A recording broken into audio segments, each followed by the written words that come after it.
Intertextual Cardboard Experience. Hello and welcome to Intertextual Cardboard Experience. We have our terrific 20th guest, Alisha Giroux. How are you doing today? I'm doing really well. Thanks for having me. Yeah, thank you so much for coming on the show. I didn't give any sort of introduction, but you are an artist who does art in a whole bunch of different mediums, and I'm really excited to hear about all the different things that you create for. But I would say, or at least in terms of, published and to be published, board games have kind of started getting into creating art for board games as well. Does that seem like accurate timeline wise, or? Yeah, that sounds about right. I always have trouble kind of defining what I do for a living because it's kind of fluid. I jokingly say that I've kind of had my hands in a little bit of everything, and as it stands right now, board games are my number one, and I'm really Oh, loving it. Yeah. yeah, that's super cool because, yeah, like I said, eventually down the line we can talk about some of the really neat things that you have done and are still like working on, just kind of accessible through your different social medias and store and everything like that. But yes, so the recent games that you've, or at least as far as I can see on your page and own and have backed, are with both All Play and Bitewing games. So you did the art for Lunar, and then the upcoming Shuffle and Swing and Cat Blues, and then I forgot there's like a little colon after Cat Blues as well, right? Yeah, so those are the three published board games that I have out, and I currently have two in the works. So yeah, you've got it right. Awesome. All right. Well, the ones in work, I'm definitely looking forward to as well. And I think by the time we get through and just hearing all the different things that you're thinking about when creating and your inspiration and everything like that, well, I'll be like even more excited than I already was. So, Sounds good. okay, so you kind of just mentioned that you do a little bit of everything. You have like created for different spaces, but if we could just start off by you going through like your background in art, some of the different mediums that you have worked on, and then how that did kind of transition to board games. Yeah, for sure. I'll try and keep it succinct. I've always been in the arts. I was always kind of like an artsy kid growing up, and I'm lucky that I grew up in a space that I feel like really nurtured that. And career-wise, I actually went to school for graphic design, which had very little artistic training, but it had a lot of fundamental training, especially in the realms of how to create digitally and especially like how to do proper print files and things like that. And so I kind of meshed my own personal artistic journey with all the knowledge that I got in school. And yeah, it's kind of been a roller coaster since then. I was lucky enough to I worked in sign shops starting off, so like I learned some basic typography and stuff. And then I worked in a print shop or like a design studio for about 10 years. And so that allowed me to learn how to do, you know, fancy package design. And we did everything from, food to products to beer to coin packages, all sorts of cool stuff. Yeah, and then as I grew and I my skills developed and I became got a little bit of a name for myself, the board game community kind of like creeped onto my radar about 3 years ago, and I had to laugh when it happened because it was Joe Wiggins actually who gave me my first big contract. And I think it was him who said something like, now you're in the community and you can never leave. And I kind of laughed at the time, and it's kind of been true. It's like my best clients the past 2 years or so have all been board games. So that's kind of like a fast forwarded version of my career path that's led up to this point. But yeah, it's been awesome. Oh, that's really neat. And just kind of so, well, I've got a follow-up question before a follow-up question. So you said that you had your schooling and kind of background in graphic design. So do you feel like, well, a couple things. Do you feel like any of kind of the art that you create for games takes into account the graphic design like elements that you have, or, I don't know how, I think different companies will work in different ways, but, how much of a kind of communication channel is there, or do you like just get your art in and then a graphic designer does their stuff, or do you feel like you've done graphic design, or do you want to? I don't know. That's like a bunch of questions.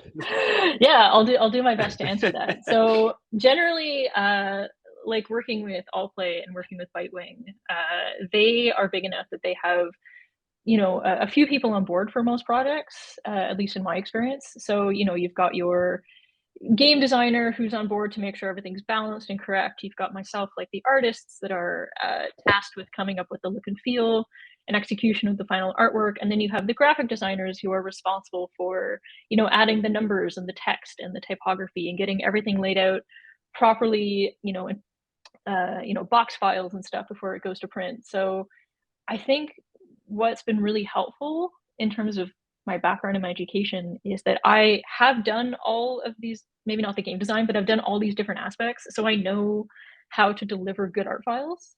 I know how to work with all these different design programs. So yeah, there's a lot of overlap. There's also like a lot of stress sometimes that comes with hitting like the print button and sending it off to manufacturing and praying that everything is 100% good. So sometimes I'm kind of glad that that's someone else's job to like hit that button. But yeah, no, it's all very intertwined. So yeah.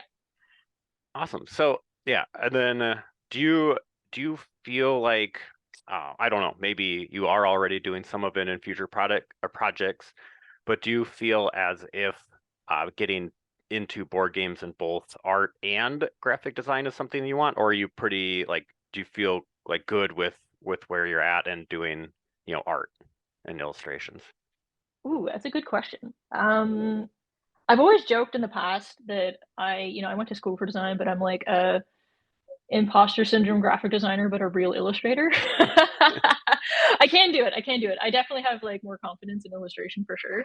And yeah, so I think, oh gosh, I'm not quite sure how to answer this. I love doing everything. Don't get me wrong.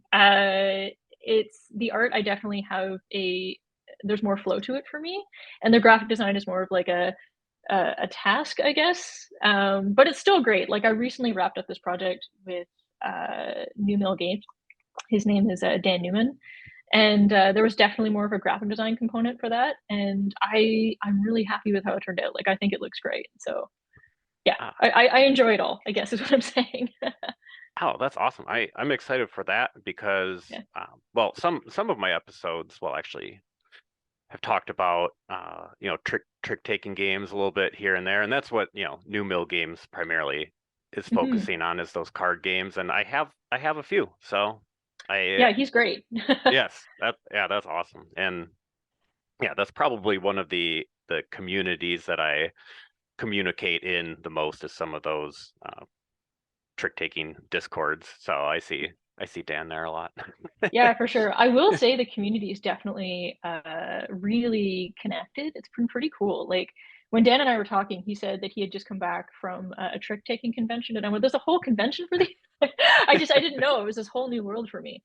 And we ended up working together because I had worked previously with Allplay and Lunar, which was a trick taking quartet that they had published, and he had worked on one of the quartets, one of the pieces, one of the other games, and we were just kind of on each other's radar on social media. And then one day I posted about Lunar, and he went, "Oh, you worked on that, we should work together." And so yeah, it's great. There's so much cross pollination in the industry, and I think it's great. Yeah, it is funny. So I mean, I just kind of thinking about, like, part of my exploration in the podcast is thinking about connections between, board games and other mediums. But then as I'm doing it and I'm talking to people, and the number of people that I'm talking to, sometimes obviously, just, if I, talked to, Nick Murray, so obviously that I would have familiarity with, Bitewing Games, would have, played some, bought some, and then can always am following. So that's why, like, I think it'd be a natural flow to want to talk to other people that, Nick has worked with. I have, encountered other instances where it's like, oh, just all these people have worked together in different ways, and maybe one day I'll make one of those kind of oh shoot, like a crime board where like trying to connect like where everybody Conspiracy theory board with the red string. Yeah. yeah, it'll just be that, but like all the games and all the people have worked and see where they overlap. But oh man, that'd be wild. Because in my experience in this industry so far, and actually this is true, I think, for a lot of art and design industries, is it's all who you know. It's all word of mouth. I'd say probably 90% of my clientele is word of mouth. So it's all that conspiracy theory board with the red string. Everybody's connected. Nobody's an island. Well, I mean, on top of that, though, I mean, you've got a pretty solid social media following, so it's not just word of mouth. It's people seeing the work that you're creating and being extremely impressed by it. So I guess kind of a follow-up question that I have with that then too is, I'm not a visual artist by any stretch of imagination, any type of like terminology or classification or anything like that. I definitely lack.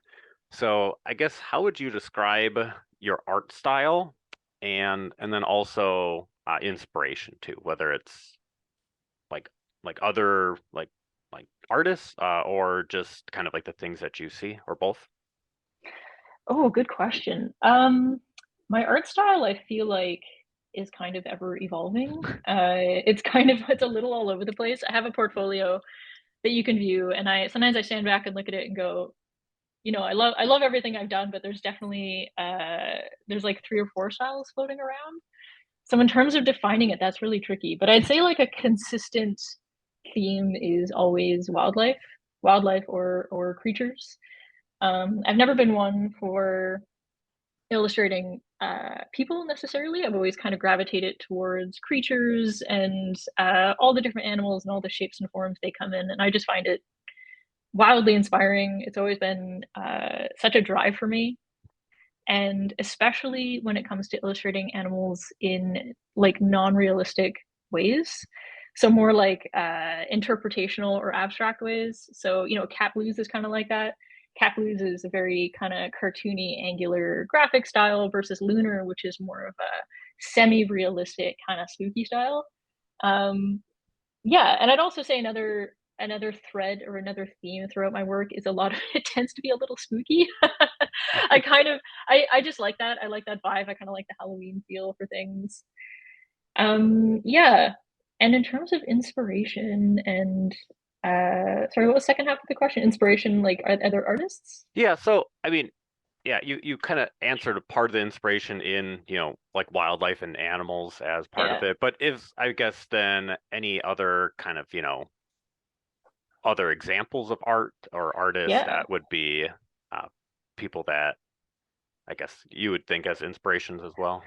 Oh man, we'd be here for hours, I think, if I listed every artist that I admire. I can kind of start like one of the first artists that really impacted me from a young age was Robert Bateman. He's an older Canadian illustrator. Or artist. He does these beautiful wildlife acrylic paintings, and he's quite well known. I'd say quite a few people in Canada probably have a print of his in their house somewhere. And I loved his work growing up, not just because of his skill, but because of how he communicated, or rather injected interest into his pieces. So, anyone, there's many artists that could paint, an acrylic wolf or something like that. But in his case, he might paint, something like a dark forest. And you think that's all it is until you really, really look, and then you'll see the creatures looking back at you, or you'll see like a big snowy landscape, and you have to search around, and eventually you'll find, the snowy owl. And I just liked how engaging his artwork felt. I'm kind of rambling here, but it had a huge impact on me where I was like, oh man, you can actually, take something a step further and make your pieces really memorable or evoke a feeling.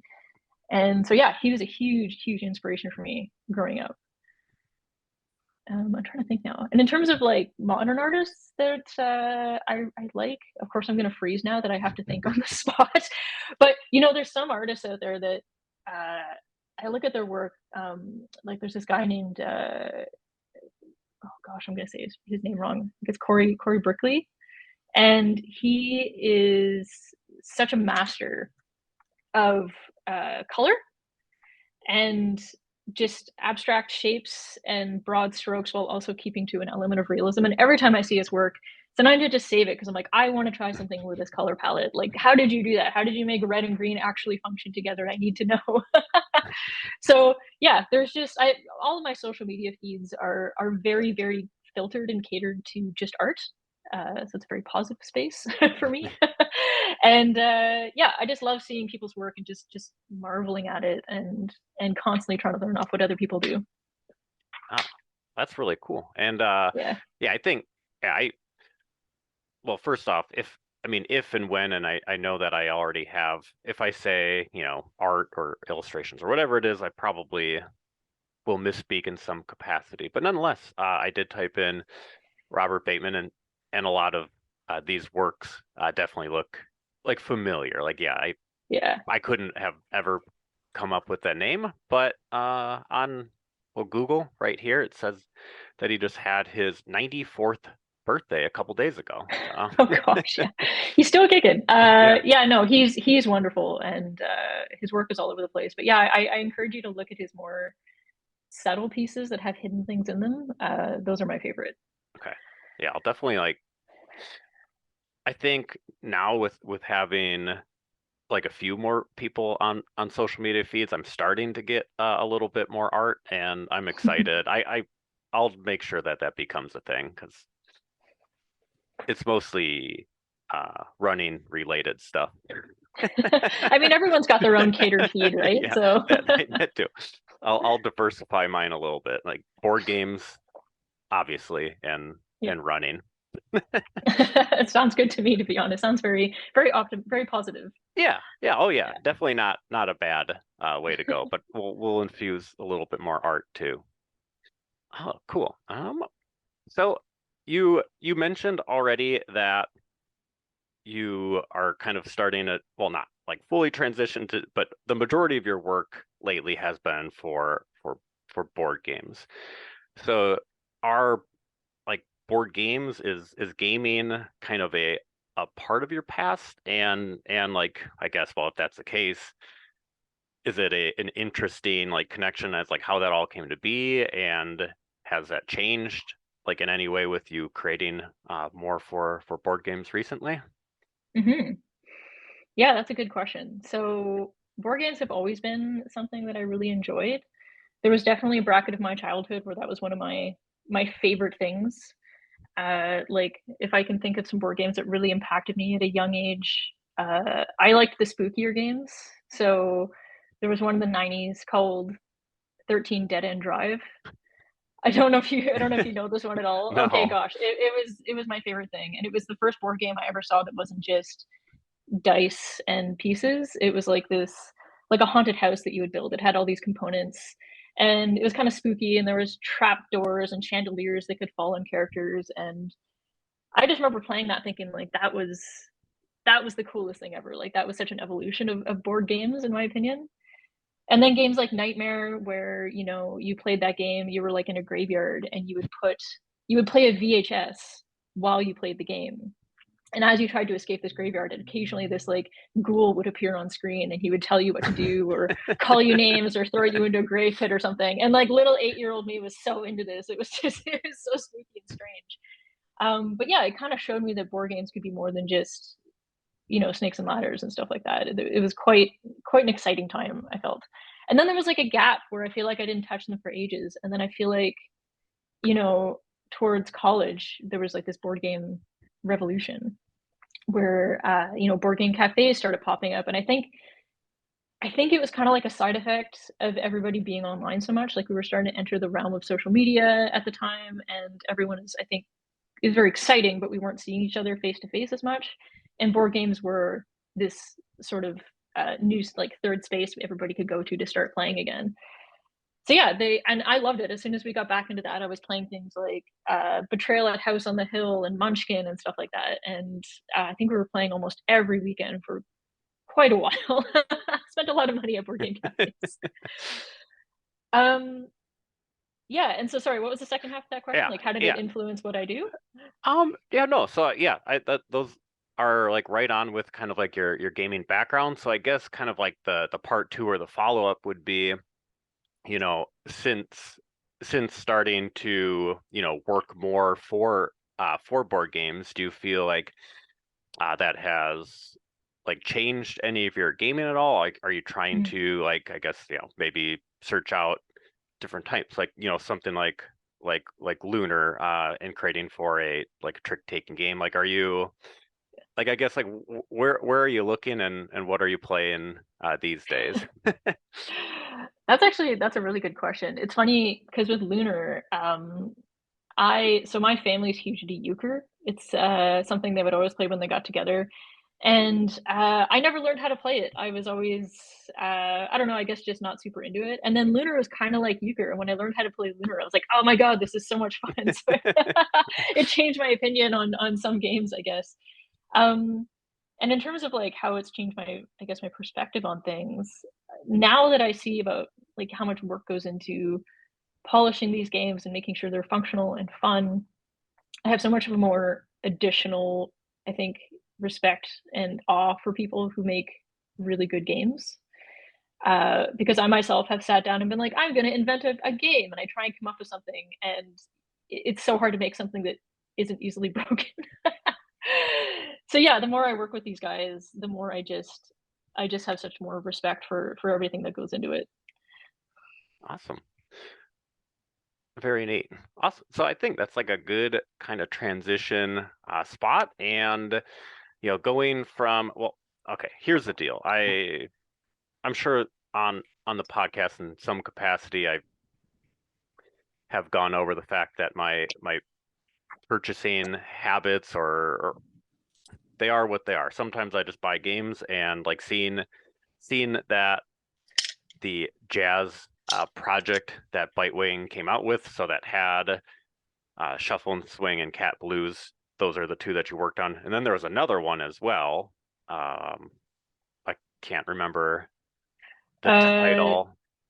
they're of the three that are published currently. Yeah, that were just kickstarted not super long ago. Oh, it was oh gosh, yeah, that was part of the trilogy for Yeah. the jazz games. I feel Bebop. It's called Bebop. Yes. Okay. Yeah. So there are three games there, and I mean, I kind of looked into them a little bit, but we'll just say that I went into that purchase. I'm like, okay, I'm going to get these games. Like, Yeah. we'll let it be. But the Shuffle and Swing, if I'm not mistaken, from the very little that I've looked into it before, just I'm like, yeah, I'll get this game. It looks neat. It's kind of a like middleweight Euro, quote unquote, with like a lot of like circles and kind of like rondelles that work together. Is that? Yeah. Oh, uh, yeah, that might be a Nick Murray question. Oh, okay. I kind of know because like I was in part of like the initial like pitch for the game. Yeah. But I don't always know all of the rules of the games that I work on. But this one in particular, I know like the lore behind it, Okay. which is you are cats that work for mice in a kind of instrument construction workshop where you like the cats are kind of like the architects or the builders, and the mice are the project managers, and you're building giant instruments for giants, of course, being human beings, which are so much larger. And you're kind of, I'm not quite sure if you're trying to construct the most instruments or you're trying to construct or have like the most points by the end of the round. But yeah, it's pretty cool. Like it's quite a large board game. Mm-hmm. And there's I think a dozen different instruments you can choose from. So you can build, you know, clarinets or cellos or banjos or you know, a pipe organ or something. And yeah, it's quite vast, but it looks really cool, and I'm eager to give it a play. Awesome. Yeah. So going from kind of like doing some design. First one being, you know, a card game, and playing that, and realizing your kind of roots in euchre and what was Yeah. done there, to like this pretty like eclectic in a cool way, middleweight Euro. Yeah, I'm looking at it. It looks like it's like a dice placement. So like has Yeah. these like little circles and and that's what you're doing. So we'll definitely be able to see like how that goes for you when it comes out. But for that one, I think just looking at one of your posts and kind of just in terms of credits as well, it shows that Gary Chalk, if I'm pronouncing that correctly, was the lead artist there, and that you did assets for that. Yeah, there's a little bit of a story behind that. Do you mind if I share it? That's definitely that's what I'm here for. So that's the question. Yeah, absolutely. So yeah, when I started first working for Nick Murray, who is with Bitewing Games, who by the way is just like a super swell human. You've had him on here. Mm-hmm. he reached out to me and he was like, "Hey, we've got this shuffle and swing game. Do you want to work on it?" I was like, "Yeah, absolutely. This sounds great." And then before anything had begun, he actually came back to me and he said, "Hey, we're actually going to give you a different board game, which was Cap Blues." He said, "If you're okay with that," he said, "the original illustrator we reached out to for this first game for Shuffle and Swing," he said, "just got back to us." And he said, "Are you okay with the shuffling around of projects?" And I was like, yeah, go ahead. And then I said, "Oh, out of curiosity," I said, who's the illustrator? And he said, "Oh, it's Gary Chalk." And I kind of just about fell out of my chair because I grew up reading these books as a kid, which was the Redwall series, which is kind of like this medieval sort of setting with these, mice and rabbits and all these creatures. And they were my favorite things growing up. And Gary Chalk was one of the illustrators who worked on these books, especially he did all like the black and white chapter illustrations. And I was mind blown. And so I kind of laughed and was like, you know what, honored to be shot down. This is fine with me. It's like, but no, I got to work on Cap Blues, which turned out to be, fantastic. And then later down the line, after a few months, Bitewing came back to me and they said, "Hey, we have all these additional assets need to be made. Would you mind working with the style that Gary Chalk came up with and try to create some more assets?" And I was really nervous. I went, "Okay, sure, sounds good." And yeah, so he sent me at the time were hand-drawn illustrations that Gary had completed, and because he's a traditional artist, I think he's in his 70s now, and he draws, to scale, and the artwork that they sent me, I was in awe. It was these high resolution, gigantic illustrations, and they were just beautiful. I just couldn't get over the detail.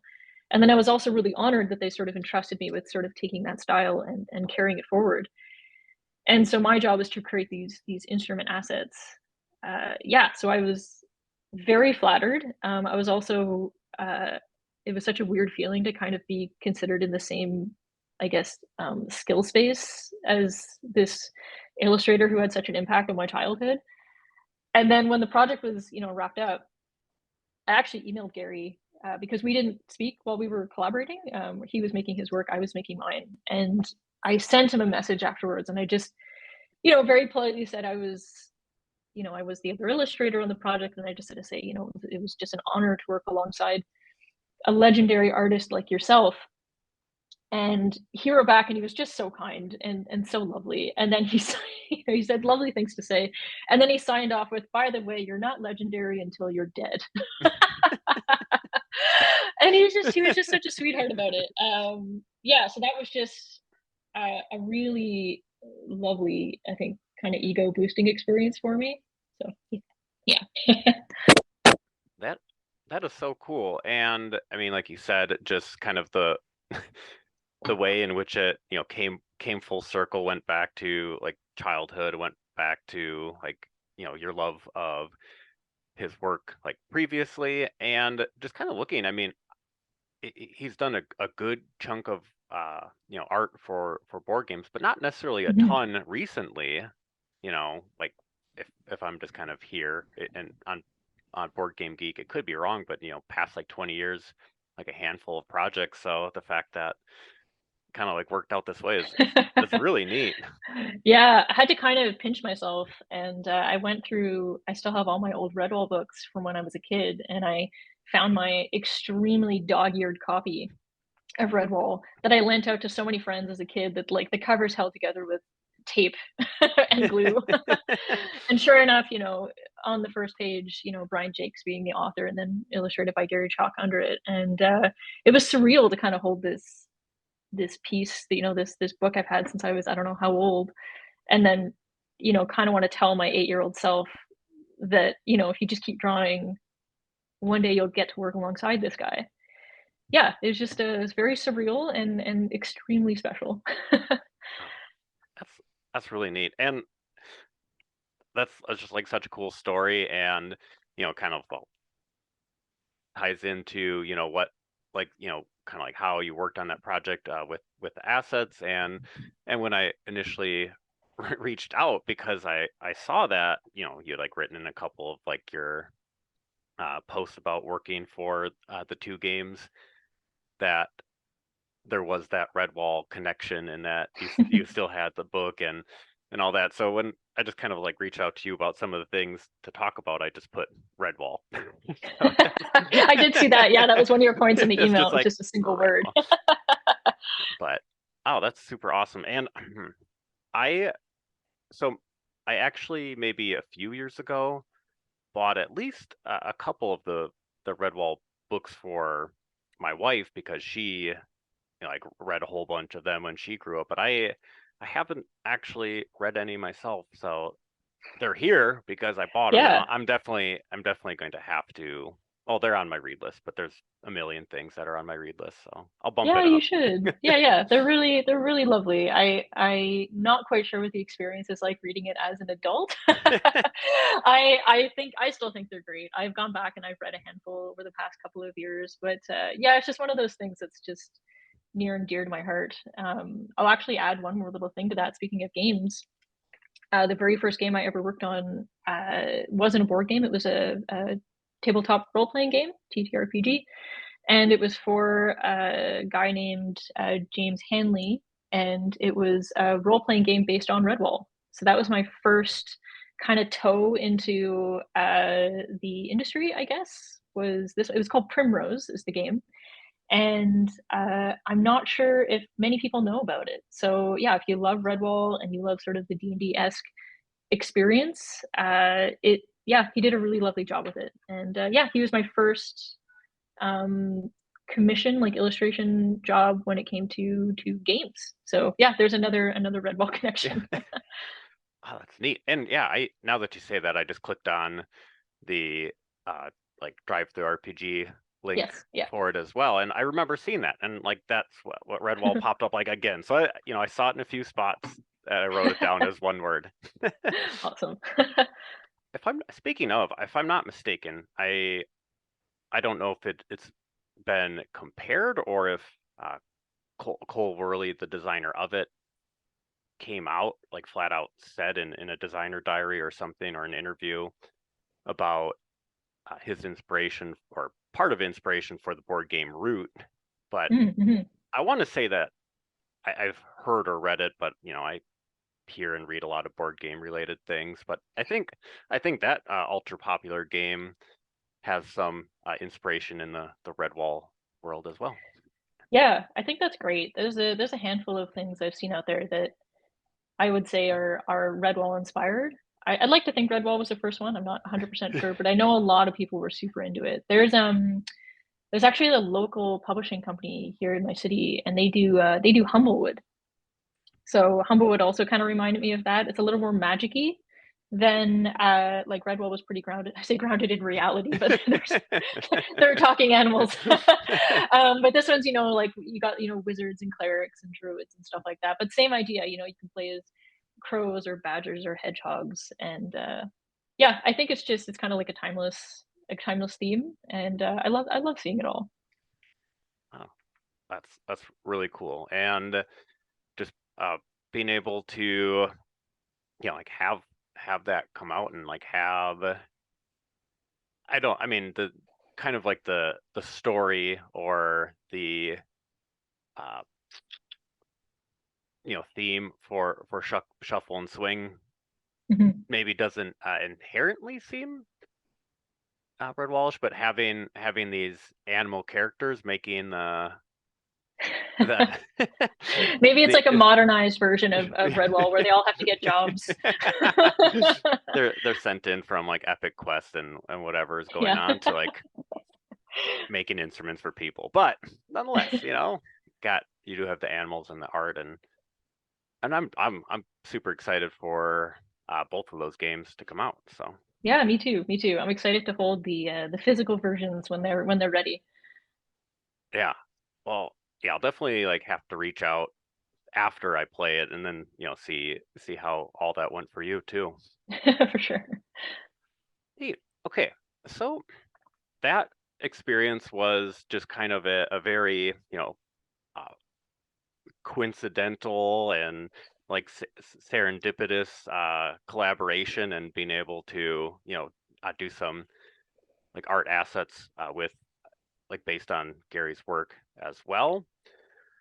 So I guess in any kind of like the current projects you have been working on, or potentially anything in the future, like do you, I guess, okay, sorry, twofold. So like in kind of like other art projects that you've done before board games and or kind of currently too, like how has that collaboration process like worked? So in this instance, it sounded like you were just sent some things and asked to work on them, but Mhm. I guess what other types of collaboration can you do?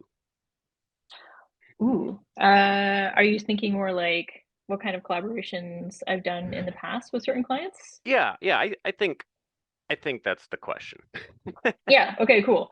So it kind of depends. So I've kind of done a few different sorts in the past. Like I've done the thing where I'm just, the in-house designer at a studio and a client comes in and has a vision and it's your job to execute it. And if the client is pretty strict, it tends to be not quite as fun. If the client has more trust in you, it tends to be a more enjoyable experience. And that's certainly, I think anyone who's worked in a design studio can talk about that. When it comes to the board game industry and the collaborations that I've experienced here, it's just been so darn fun. I can't like I I just think like I kind of joked before. I said I think the people in the board game industry are genuinely some of the most fun clients I've ever had. Uh, and the collaboration experience has been just so lovely. So I guess if I can sort of elaborate on that, when it came to working for All Play, for working for Joe Wiggins, who was my first board game client, he had found a piece of art of mine, and he said, it was this piece I'd done for a short comic, which was a collaboration with a writing friend of mine called By Fire, and it was this sort of wolf against a fiery background. And he said this is the vibe we're going for. Would you be interested in executing 4 or 5 more pieces in this style to make into a card game? And I was like, 2 thumbs up, like absolutely, that sounds great. And that's also great direction. We like this, can you expand on it? And very little feedback, I guess. He was just very happy with everything, and everything went great. And yeah, so that was like a very, I guess, frictionless experience. And then a slightly different experience, which was with working with Bitewing with Nick Murray. So he came to me with initially Shuffle and Swing, and then Cat Blues. And Cat Blues was my first experience in designing like a really large card game.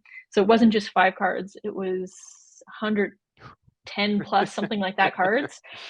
And that collaboration was kind of funny because when Nick and I started talking, he said, or rather, I gave him the same spiel that I give most of my clients, which is here's my process. You get so many sketches, and then you get mood boards, and then we pick a direction, and then you get this many. And he kind of just hand waved and went, I just want you to make something that you would be proud of. And I just like, by the time I picked my jaw off the floor, because I don't think anyone's ever said that, of just absolute full trust, and which was extremely flattering. But yeah, that was, he was obviously there to give good feedback, but it was just like a carte blanche, like just do something you think would look really rad. And it was almost a little paralyzing. I'd never had that kind of freedom before. But yeah, and again, he was great. Like I was constantly just feeding him work, and he had, if there was feedback, it was very succinct and very clear, and it was lovely. So yeah. So so for Cat Palooza, there are 110 different cats. Oh gosh, I don't know the exact number. So I can tell you a little bit about the challenge of creating for this game. So there's 15, if I'm remembering correctly, I could be wrong. I think there's 15 different cats, and then every cat comes in 4 or 5 different colors. And then there's also cards that are like tip cards. So they're like open instrument cases. So I think there's 4 of those. And then there's like tokens and stuff. But yeah, whatever 15 times 6 is, or 6 or 7, something like that, is like how many color cards I had to come up with. So when we talk about the graphic design background, I think that saved me in that because of my graphic design background, I knew how I could create something flexible enough in a format that I wouldn't go insane if I had to make any tiny changes across like 100 plus cards. It's kind of hard to explain, but I kind of figured out how to do it in a cool vector way that was like flexible. So yeah, it was a challenge, but we figured it out in the end, and yeah, it was a mountain we were able to climb to produce that much artwork. Oh, that's great. I've definitely seen, some of the art for that game and some of the cats and everything, and yeah, Yeah. it's fantastic. So Oh, thank you. I'm really excited to have like all of them, and then I'll look at like each one, just throw them in a row. I hear all the Yeah, for cats. sure. Actually, while I was working on it too, I was besides like the jazz inspiration, I had these jazz playlists going. I was also, if I had to think of the next sort of character cat to draw, I would just think of the pets of my friends. So a lot of cats in that game are either my own pets or pets I've had or pets of my friends that I've sort of tried to capture their personalities in cards. So yeah. Wow, that's super sweet, and Yeah. yeah, that's fun. And I mean, here's kind of like, well, like a minor quick tangent, but I think things like that will exist in like a game design, or the background story, or the art, and that's not necessarily something that everybody knows all the time. I mean, I Hmm. think by reading a designer diary or listening to an interview or something like that, people are like, oh, that's like a really like cool thing that happened. But I mean, like, doesn't really, I mean, it's not going to like affect you if you didn't know that existed. But if Hmm. you do, it's like, oh, this is somebody's animal, like their spirit, their essence that that is Yeah, on this card. absolutely. And I think that kind of goes back to like having some insight on how board games are created, which I think is kind of the essence of this podcast. Is there's so much imagination and thought and careful consideration that goes into it.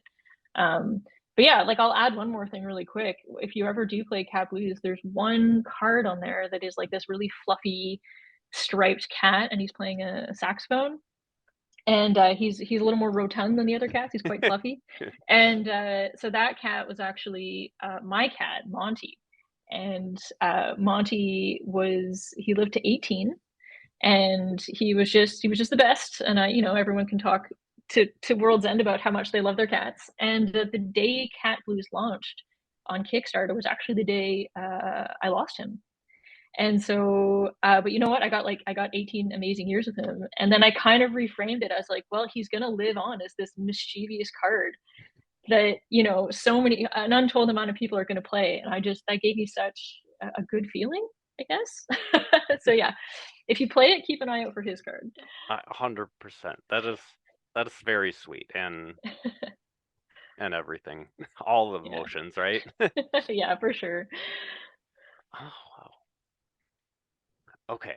This question, well, kind of talked about the collaborative process a little bit, and so this one's going to be kind of tricky inherently, because I mean, I think, well, in so many different spaces, there's so many extremely talented artists and everything like that, and there are a bunch of people who are creating fantastic art and design for board games. Who is a particular board game artist that you think a collaboration with would just yield like a unique like artistic design? Ooh, that's a good question. Like, which of the artists I admire do I think should get into the board game industry? Yeah, either that or Yeah. like one that exists in the board game or something that you feel like if you were to kind of like collaborate with them and then, mix some Ooh, art assets that's such a would good question. Uh, there's someone who comes to mind who does an art style that may not be your first thought when it comes to board games. So there's this artist that I really admire, and we're mutuals on a lot of social media. And she's actually a ceramics artist. And so she makes beautiful little creature figurines and beautifully, she fires them. So I don't know a lot about ceramics, but they look like they turn to glass, and she does little dinosaurs or possums, or she makes cups and stuff. Anyway, she goes by Ness, by the way, Kness. I think I'm saying that right. Anyways, man, I was like, it'd be so cool if she could actually design little figurines and you could make some sort of cool board game. So I'm not like thinking about the printed art. I'm thinking more yeah. about like the pieces that you play with.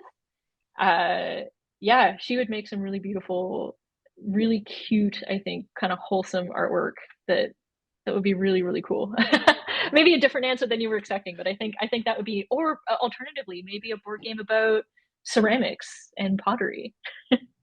Yeah, or I Yeah. mean, you could just get uh Ness's if being pronounced correctly art to Mhm. make like the smallest print run, like most like elaborate little like game with all these pieces Yeah. that'd be something. It'd be pretty great. She's also a great visual like painter artist. She has a very soft, lovely style. So, oh man, yeah, you got the gears going in my head. I was like, actually, that'd be a lot of fun. I should Yeah, talk to them. I was gonna say reach out. Yeah, yeah. Oh, Oh, that's a good idea. oh, that's really cool. Yeah, okay. Well, now that some version of some game with that collaboration exists, well, it's in the universe. Yeah, yeah. We'll figure it out. We'll make it Okay. happen. Well, yeah, that's your work. That's not mine. Neat. So I think trying to think where I am at with this, but okay. So you kind of mentioned it a little bit with that idea of kind of like working like one of your first projects was for somebody that did the tabletop RPG, Yep, and then promos. Yep. obviously that's like a combination of kind of like writing and then obviously the creative space in which role playing game comes from writing and then your art in there as well. Um, but kind of before we started, I mentioned that I'm super interested. Well, here's the deal. I took one class in college. I'm trying to think of what it was actually called, but it's basically an art for theater type of class. So rendering for the stage is maybe what it was called, if I'm not mistaken. So all of my like actual time spent creating anything that was of some note, whether it was trying to create thematic like set pieces or costuming or whatever it was done through that. And it wasn't particularly good, my work, but it wasn't terrible. And uh and I really like, I don't know, there's a lot of times if I'm thinking about like a board game, like designing it or even kind of like taking a pre-existing board game and then throwing some art on it, there's definitely things that I want to do Hmm. to get better and just practice and just play around. So coming from somebody who's not necessarily trying to be a like a professional artist by any stretch of the imagination, what sort of advice would you have for somebody like me to just, well, obviously do it, but what are some things that could help me become better? Ooh, that's a broad question. I like the question though. So, I mean, I love that you took this course in high school that was like a deviation maybe from, what you do or where you feel like your talents lie. Um, I really do truly believe that everybody is an artist, is creative, and it's all about sort of nurturing that experience. And, we may be inclined one way or another, whether it's, sculpting or writing or art. And, I don't think we should be afraid to try anything. I think we should, and the thing is too, like, how am I going to phrase this? Okay, so I'm not a good writer. I'll put this out there. Creative writing is not easy for me. I have done it. I have enjoyed it, but it is not a natural skill that I have. I don't even know if you're born with it. Like, I haven't spent the tens of thousands of hours to become a good writer. And I have friends who are creative writers, and sometimes they'll send me work, and I just kind of stand there and go, how do you even consider me qualified to speak to you after I've read this? Like, it's just amazing. And at the end of the day, it's just, it really is just the time you put into it. That person's writing is just the result of tens of thousands of hours of working on it, and reading and taking in other people's writing. So I guess that's a very broad answer, or a way of saying, just do what you love. And honestly, and don't worry about what anyone thinks about it. It's not like it just, I don't know, everything is just an expression of yourself. I don't really know where I'm going with this statement. I guess I get very excited when people make things, especially for the first time. I get really excited when people try new things, and I think it's so important to be encouraging for that. There's a really good talk that I recommend listening to, and I actually listen to it when I'm kind of like doubting myself, I guess, or having like an imposter syndrome day. And it's Neil Gaiman's "Make Good Art" speech. Uh, it's wonderful, and he just talks about the creative process, and just making stuff because because you want to, because you have the drive to. And he says something in there that, I guess, when you said what kind of advice do you offer, and it's something that he says, which is just consume everything. Like, watch weird movies, listen to totally random soundtracks on Spotify, go to art events. Like, the more you experience and the more you pull in and the more kind of goes into this like compost heap at the back of your head that occasionally sprouts weird stuff, and which is great, right? It's like your own creative interpretations of things. And so I'm getting really rambly, but I guess all I'm saying is, like, just consume as much as you can and make what you want. Like, just don't worry about what anyone says. And if you love it, like, that's all that freaking matters. Yeah, that's great. I think, Yeah. you know, one of the things that I've kind of been thinking about a little bit, and just, this has been like a busier spring for me. Spring's always busy for me, but I, even if I'm not necessarily creating, if I'm not writing, if I'm not kind of doing some of the things that I want to do, like that are output, like there's that level of input that I still want. Like, I still want to play board games, video games, listen to music, watch movies and shows and all that.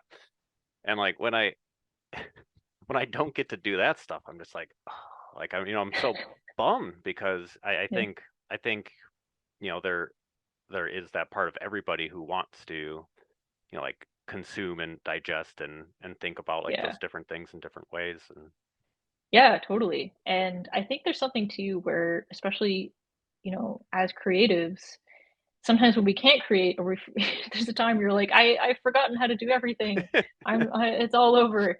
And in reality, I think those are just rest periods where, you know, I'm going to misquote it, but I saw something the other day, and it was something about, it was relating creativity to farming. And it's like, the seeds are sown, you have to give it time. Like, the seed has its own job. You have to wait for, the weather, and you have to give it time. And eventually, creativity springs again, and you can't get mad at the seeds for having just been planted. Like, you gotta wait. And I think it's just so true for creatives. There's like a time for input and consuming all the right stuff, and then there's time for creating, but then there's also time for just void moments. I think something I suggest to people a lot, who are feeling stuck, is I was like, allow yourself to be bored. There's so much social media at our fingertips, and so many distractions at hand, that it's good to be bored sometimes. Like, it's those vacant moments where you're kind of just left to yourself and your thoughts, that you'll start to hear your own thoughts and creativity and imagination spark up again. And it's those void moments where ideas come from. So yeah, I guess that's part of my advice too, is like allow yourself to get bored. Go on those long walks without your phone. You might be surprised with the stuff that comes up. Yeah, I 100% agree with that. And to me, Yeah. like I wouldn't even like yeah, I'd say it's like the most minor disagreement. I wouldn't even say like allowing you to get bored, but just, disconnect with some of the Mm. that stress. Disconnect with like, that need to, connect and like allow that wandering for sure. Yeah, for sure. Maybe bored wasn't the right word. Maybe it's just like you're not, because it's like, what's that Bo Burnham thing? It's like bored, apathy is a tragedy and boredom is a crime. Is like the new social media thing. Okay. So you can't ever be bored ever. And the truth is that yeah, you have to like let yourself just like chill sometimes and go on those walks, or just be with yourself. Yeah. Yeah, no, that's extremely important. And so, all right. Well, when so I guess what I will do kind of in response to that is coming up in a couple weeks, I'll have a little bit more time. I will allow all of the different influences around me to actually put, like pencil on paper or watercolor or whatever it is. Mhm. I'll just do it. Yeah, just do it, man. Have fun, make a mess. Like it's Oh, it great. it will definitely be a mess. Oh, awesome. Okay. I feel like I had kind of one board. Oh, here. I have one board game question before kind of getting to some of the wrap up stuff here. But so if there is like a part you because you kind of talked about writing, so you said that Mhm. you don't feel like you're the best creative writer, which maybe it's honestly one of those things too where you have your specialty, so you're just like too critical of everything else. I think people do that. So I feel like people do that a lot. Like I get I am hard on myself sometimes. So that. yeah, that's fair. But what's like a story, whether it's like a bigger, more popularly told story, or something like just something that exists as a story somewhere, whether it's a book, a TV show, movie, whatever, that if it were turned into a board game and you could do the art for it, what would you want it to be? Oh my goodness. So like a myth in existence or a story in existence that would be a cool board game? Yeah, and then you would get to do the art for it.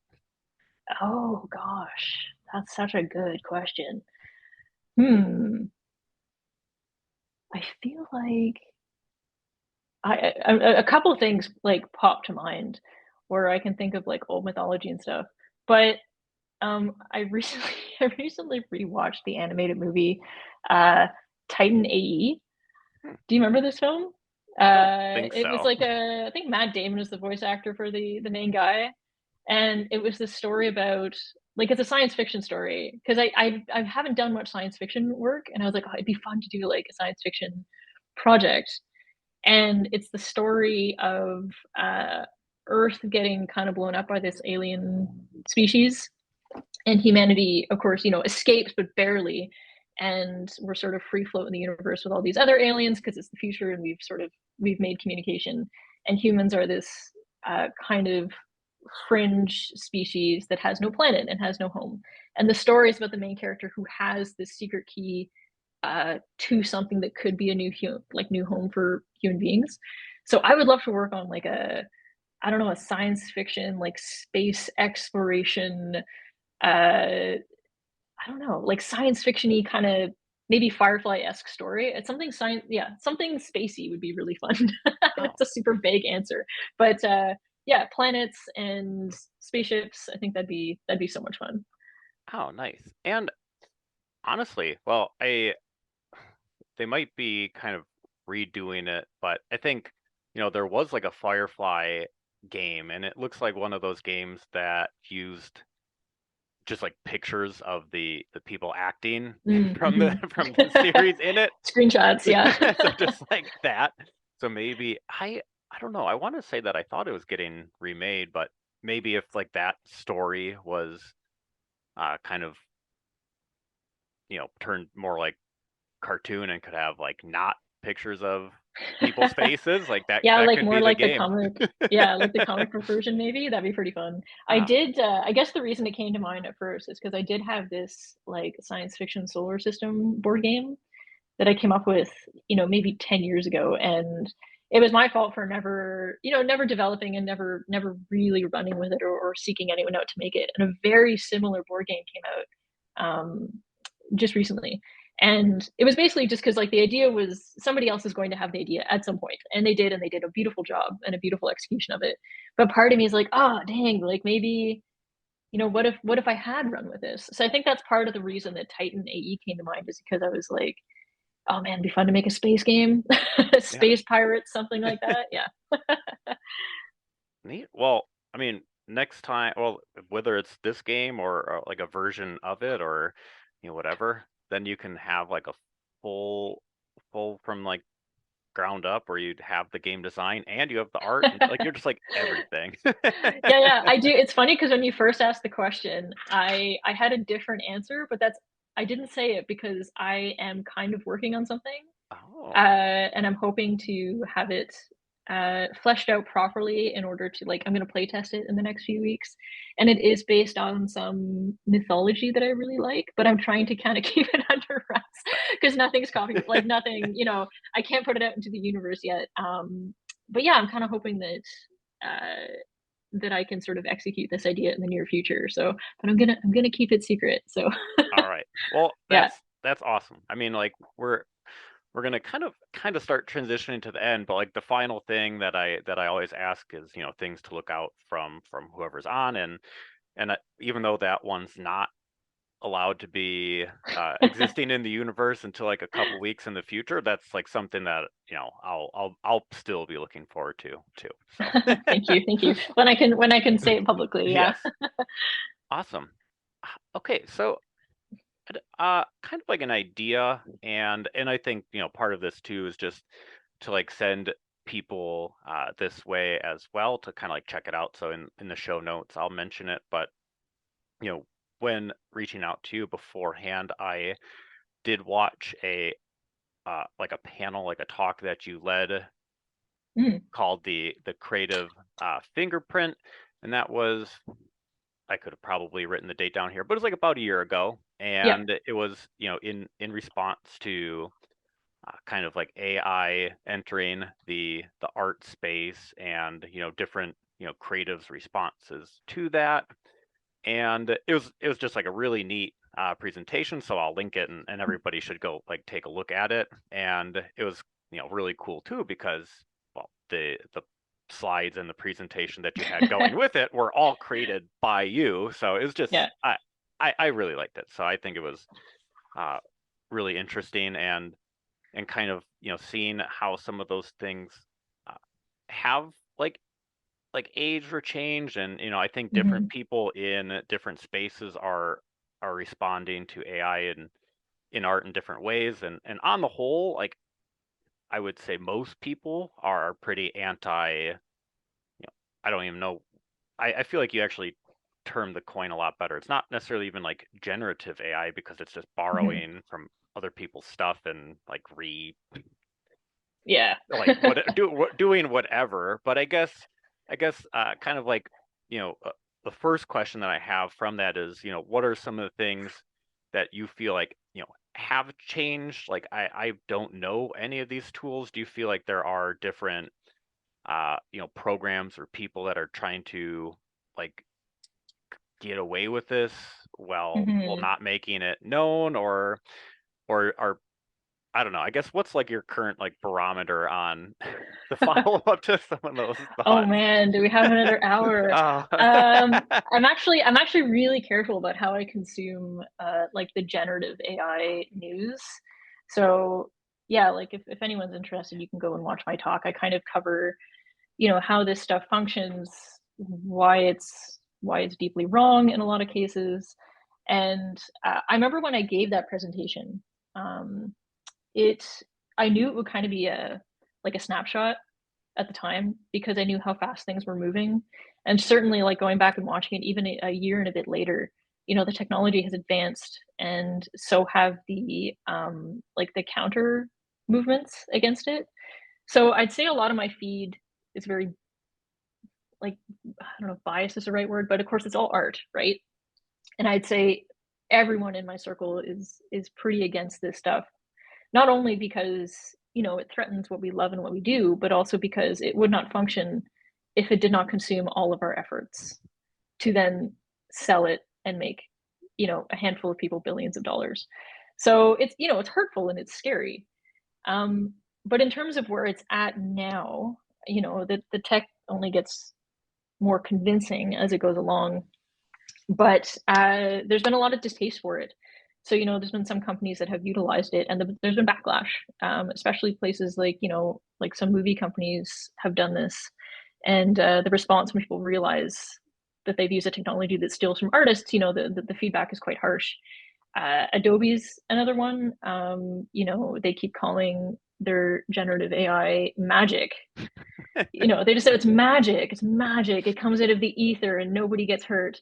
And of course, the response to that is pretty vitriolic, because a lot of us in the creative industry, like in illustration and design, we've used these programs for decades in some instances, and then to have all of our work get kind of garburated into reselling it for pennies is very hurtful.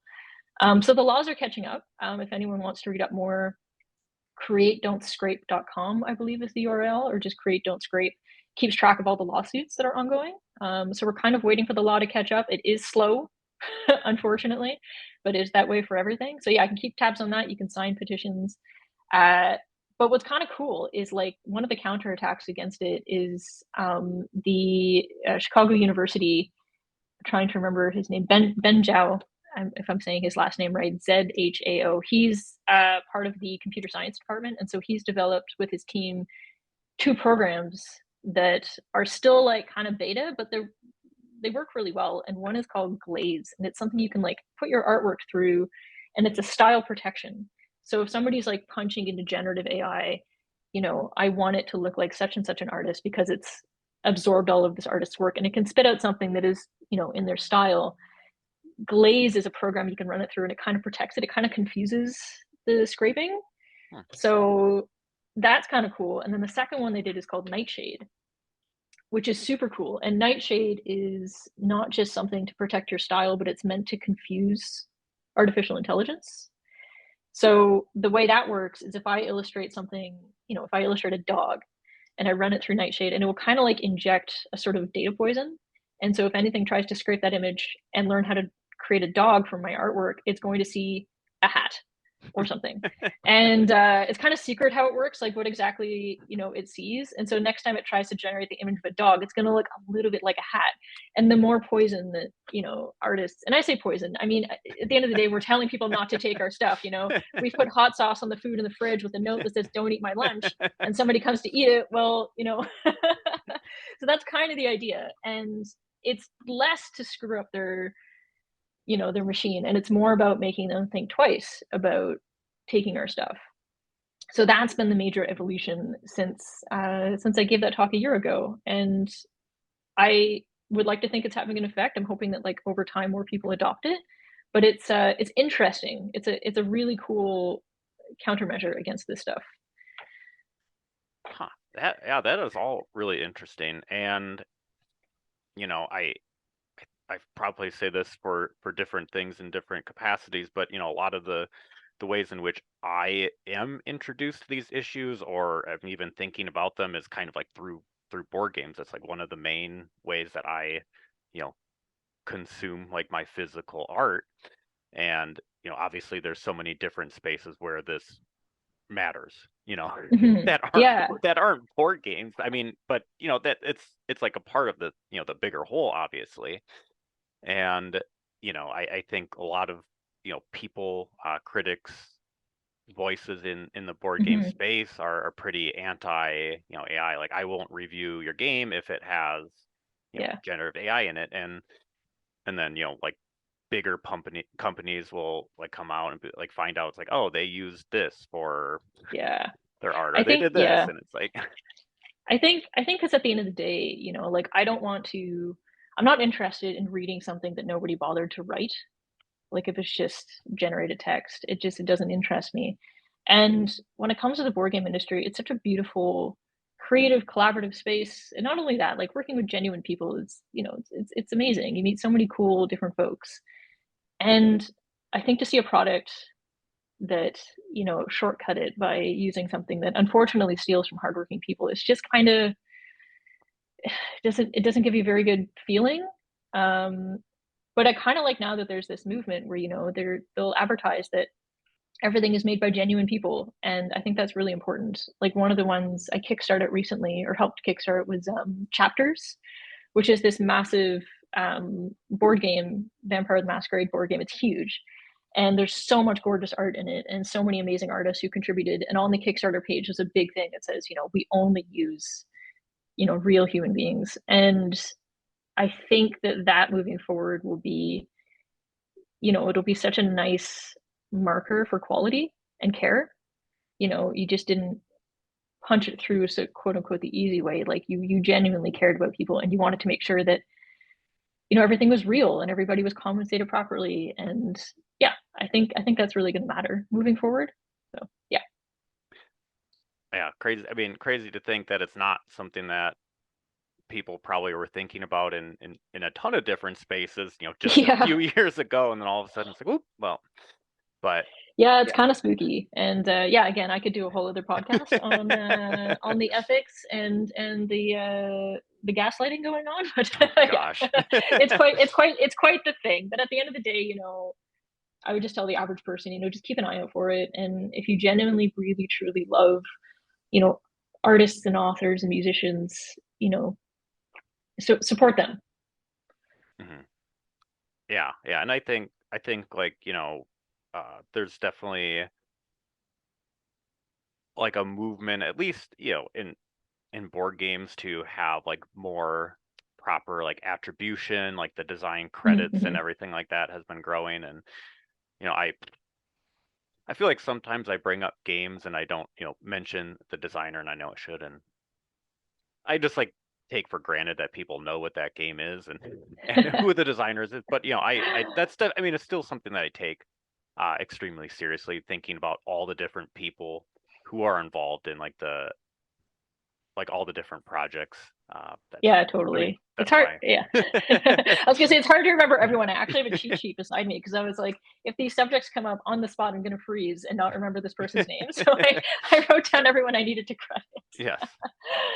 Oh, no, that's great. I mean, like there are so many different people who are involved in making these things exist, and as we kind of just talked about a little bit before, but like all the different stories that the different people bring into it just makes each creation like that much more special too.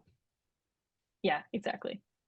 Okay, so before getting to like the final question, I think this actually ties into those thoughts well. Is at the very beginning of the episode, I kind of mentioned that you've created art and all sorts of different mediums, and I can't speak a ton on that, but just looking at the work on your store, on your social media, and it looks like you've done some like very just like neat projects that are all all over the space, like designing for Royal Canadian Mint, and there recently was a skateboard that was for a charity, and you mentioned the Canadian wildlife and doing work and giving back to the charities and everything like that. So I don't know, this isn't like necessarily a question, but I guess what are some of the things that you have kind of been working on there and want people to like go check out and everything like that? Because I look at all of them like, wait, what? you did this and how? And I don't know, it's really neat, like how your art can exist in all these different places. Oh, I appreciate that. Sometimes I kind of mentioned earlier, sometimes I worry that my stuff's kind of all over. I don't have an incredibly consistent medium or style, but at the same time, I'm glad that people enjoy it and are kind of along for this like ADHD ride of I'm constantly changing subjects. but yeah, and I get excited by stuff quite easily too, which I think is probably why my shop carries, a couple different things, or why I've worked on so many projects. My shop might contain something like patches or foil bookmarks or pins, or sometimes, I got really into stone carving a little while ago. And yeah, people don't seem to mind that, it's not a consistent thing. But yeah, I've also been really lucky in terms of different projects that have come my way. I try really hard to just say yes to stuff before I get too nervous. So, like the Canadian Mint, for example, has been a repeat client of mine in the past, and I get super scared every time. Like, just it's such a nerve-wracking thing to do, but at the same time, like, how could you say no? And it's worked out really well. Yeah, you can also keep an eye out, by the way. I can't say anything, but there is one more coin coming out this October that I'm really proud of. But I can't say anything about it. It's top secret. But yeah, no, I'm happy to do anything, whether it's stone coins, the skateboard. Yeah, just always trying new stuff. Yeah, yeah, and I mean, you mentioned it before too, but you like when you mentioned how you know Joe Wiggins had reached out to you, and just kind of like Mm-hmm. having such a like this like expansive like oh shoot, why can't I think the portfolio, and like Yeah. and having like your particular styles like changing and evolving, and just kind of doing whatever like that's Yeah, no, for sure. And like a lot of projects, I feel like, they cross pollinate. Like the only reason I got to work with Joe in the first place is because the illustration he liked came from a collaborative comic book project I did with a writer friend of mine. And it all just, yeah, it's just wild. You can't really predict any of it. but that I don't know, it's really cool, and I think it does speak to the creative like process, and in this case like the creative processes in which you are Mhm. doing different things, and just constantly connecting. That I think is really neat. So Thank you. Thank you. I appreciate it.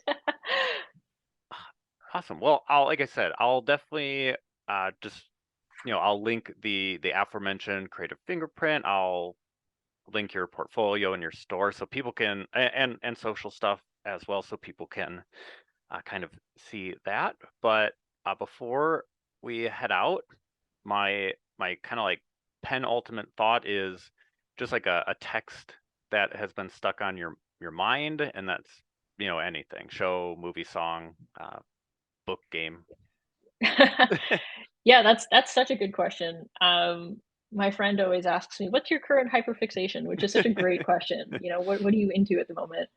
Um, it's actually it's a podcast that has been on my mind. So I used to listen to a lot of storytelling podcasts. And then, when COVID hit and I stopped commuting, I kind of fell out of it because that's when I would listen to them. But recently, I came across this podcast that really got a hold on me, and it's called The Midnight Library.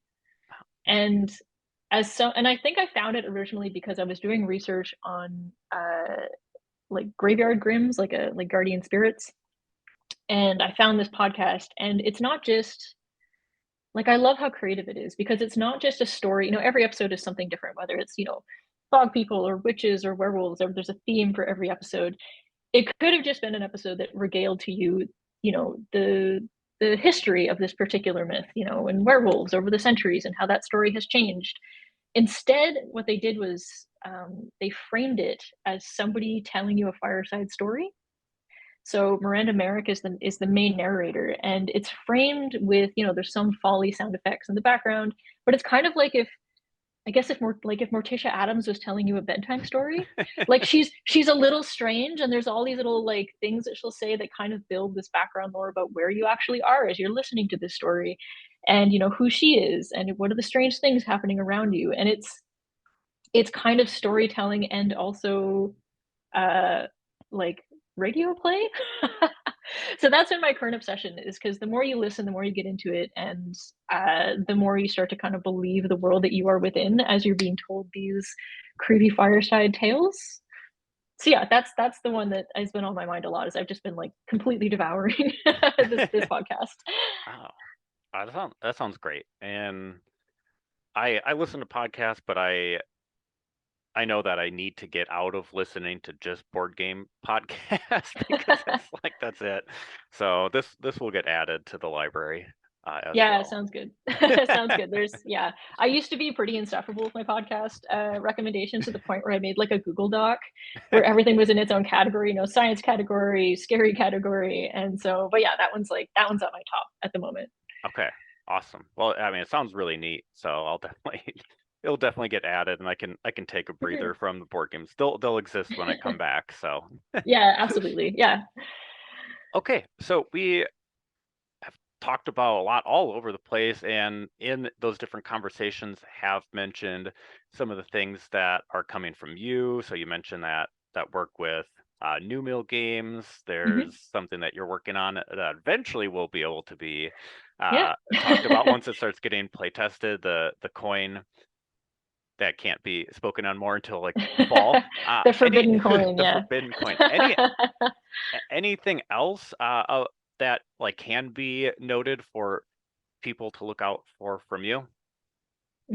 Yes. So I have one more secret project I'm working on with Bitewing. So again, I can't talk about that, but something else. I'm learning how to letterpress print, which is like old school machinery way of printing. So I would say probably expect some letterpress pieces in the near future. Um, and one other piece that hopefully will be done in the next couple weeks is I'm working on a rise. It's called risograph printing. I'm trying to make a little zine, a little book that actually documents my personal journey of restoring an old family cemetery. So it's everything I learned, the experience behind that, the stories, and it's all illustrated. And I'd say it's about 50% done. I'm trying to light a fire under myself to finish it by the end of, within the next 5 days. So that's something to look for. It's because I've got like a personal deadline for myself. But yeah, that's an art piece that's been kind of kicking around my head for probably 2 years. And yeah, I'm excited for that one to come out and get it into other people's hands. That's awesome. And if I'm not Yeah. mistaken, you have like another, like I think an Instagram for that project, or just for like the restoration, correct? Of I do, yeah. It's called Grave Matters _grave_matters, which is also going to be the title of the book. But yeah, that was I called it my COVID sanity project. So like when lockdown happened, it was just something I started to occupy my hands and my mind, and it kind of got a little following. So yeah, again, that's something else I could talk about for hours, but I decided to sort of encompass my full experience of that into a nice little art piece that will give me closure on the project. oh, awesome. Well, in the future, if you ever want to come back and talk for another hour on that or the AI or whatever it is, I hope I more than welcome. Wanted back, so maybe it'll happen. Yeah, anytime. Thank you so much. I really enjoyed talking about all these things. No, I really appreciate it. Like I said, some of those questions sometimes I ask questions that I know are like tricky, but because like I know that if I were to be asked like any of these questions in any capacity, I wouldn't have anything. I'd be like who would I work with on this on that? Like, oh, I would It's all not good. be. To be fair, the adrenaline helps. So Okay, all right. Well, I like a whole bunch of like extremely interesting thoughts and things to like just look out for in general, and I'm really excited and happy that we made this happen and for it to exist in the real world too. yeah, cheers again. Thanks for having me. It's been really fun to talk with you. All right. Well, I really appreciate it. Thank you. Cheers. Thanks. Intertextual Cardboard Experience, the most artistic podcast about board games and any other text that they connect to. Thank you so much for choosing to spend your time here. Any further support, such as sharing the show with friends, following the page's socials in the episode description, writing a review, filling out the feedback form, or doing anything else you can think of is greatly appreciated. Keep playing, watching, reading, listening, experiencing.